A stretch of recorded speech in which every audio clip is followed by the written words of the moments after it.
किपरि भाव में सुभद्रा योजनार फर्मटी को फिलअप करा आसतु आम देखा। प्रथमे आपण संपूर्ण नाम लिखिए, आपण ओडिया लिखुँ कि इंग्लीश लिखुँ जहाँ जो भी लिखले चलो।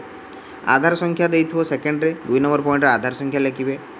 3 नंबर रे स्वामी बा पितांकर आधार अनुजाई जदि आपंक आधार कार्ड रे स्वामींकर नाम अच्छी ताले स्वामींकर नाम लिखिए, जदि पितांकर नाम अच्छी ताले पितांकर नाम लिखिए। तापर जन्म तारीख आधार कार्ड अनुसार पकाइबे। वर्ग आपड़ जदि साधारण वर्ग थे साधारण लिखिए, अनुसूचित जाति बा जनजाति थे तापर ठीक चिन्ह मारे। 7 नंबर को आसवे जोटी आधार कार्ड रे जो मोबाइल नंबर टी दिखाई ता देवे। 8 नंबर रे विकल्प आउ गोटे नंबर देवे। 9 नंबर रे जिला लिखिए आपणकर। 10 नंबर रे जदि आप ग्रामांचल रे रहउछन्ती ताले ग्राम पंचायत आउ ग्रामर नाम लिखिए, ब्लॉक नाम लिखिए। जदि सहर रहउछन्ती वार्ड नंबर लिखिए, गाम वार्डर नाम लिखिए आउ आपणकर जो एनएससी थी ता नाटी लिखिए। 12 नंबर रे आपण जो अकाउंट देवे से अकाउंटर केवल बैंक रो नाम लिखिए, आपण को आधार सहित संयुक्त होइतिबा बैंक अकाउंट।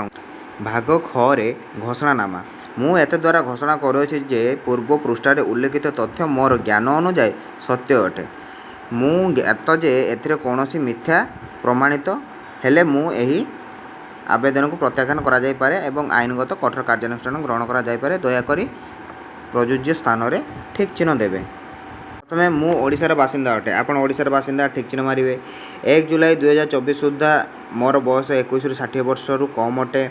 मु कोनोसी राज्य किंबा केंद्र सरकार योजना रे अधीन रे 1500 टंका अथवा तदूर्ध किंबा वार्षिक 18,000 टंका अथवा तदूर्ध आर्थिक सहायता राशि पाऊ नाही।